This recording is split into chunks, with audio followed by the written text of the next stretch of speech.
Hi, this is Miranda from My Scrappy Life and welcome back to my channel. This is a Scrap Lift Sunday with Laura and I. So this is going to be a part one of two videos. So this first video is of the die cuts that I made, my embellishments to my layout. The scrap lift that I am doing is that we are doing each other.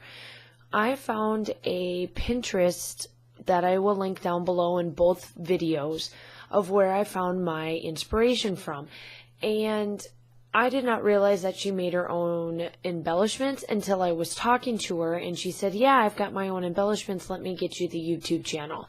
So then I was like, okay, well, I'll just do both of them. So this is the first video. If you do not want to watch me how I make my embellishments for my layout, you can just go to the next one. Otherwise, sit back and watch. They're going to be about 15-20 minutes probably for both videos. So the four colors that I got out are from Shimmers. Two of them are Inklings and two of them are Creamies. So the Inklings are Pink-a-Boo, which is a pink type color. The other one is a Pungalish. I probably even made that wrong completely, but it's a purple color. Skies is the Limit is the Creamies, which is a blue color, and then Refresh Mint is the other Creamies. And I'm just watercoloring just here and there of all the colors of all the places that I wanted. And I'm just going to town on this. I get out a set of stamps and die cuts, and that's what I am going to use for my embellishments once this all dries. Now I had to do this in like 3 or 4 different days because I had to let things dry and that kind of stuff. And these here are very, very shimmery as well. All 4 of these are very shimmery and very just pastel-y. Pastel-y. That's not even a word. Pastel. But ultimately at the end it turns out really well. I decided to do, once you see the picture and once you see the layout, if you do decide to watch both videos, which I hope you do, you will see, and I'll explain more about the photo, but I am going to do my journaling off camera because it is a lot that I have to explain, but I'm going to document this particular photo on one set, and then behind it is going to be all my journaling, which is going to be like the second layout per se in the book.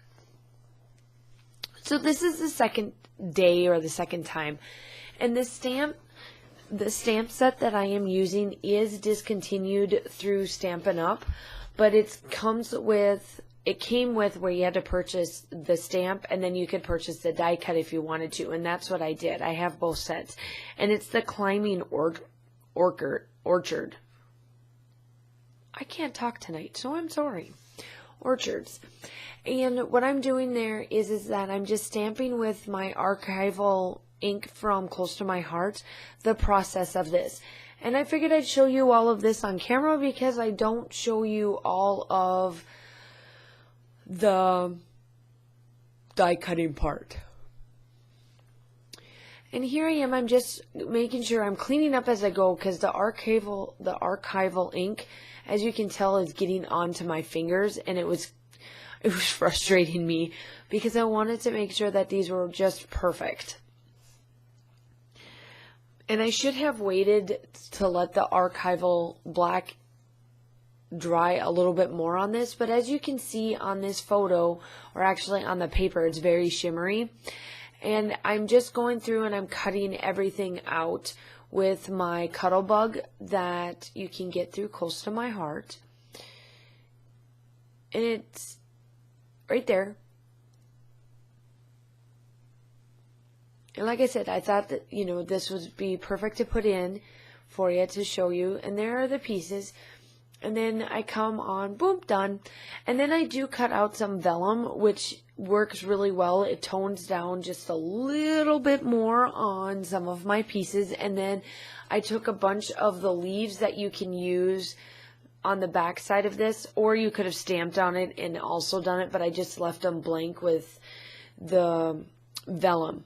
And here I am, I'm just placing all of these together. Now, the ones that Laura did, which, like, again, I'm going to link down below, she did a little bit more work to them, but Mine were kind of done pretty good by itself just because it was stamps. I did a lot more watercoloring based on mine, and I'm using my crystal, let me see, what is it called? I'm using my liquid glass on some of these pieces just to give it a little bit different. But the close-ups are coming up, and I will see you in the next video. Bye!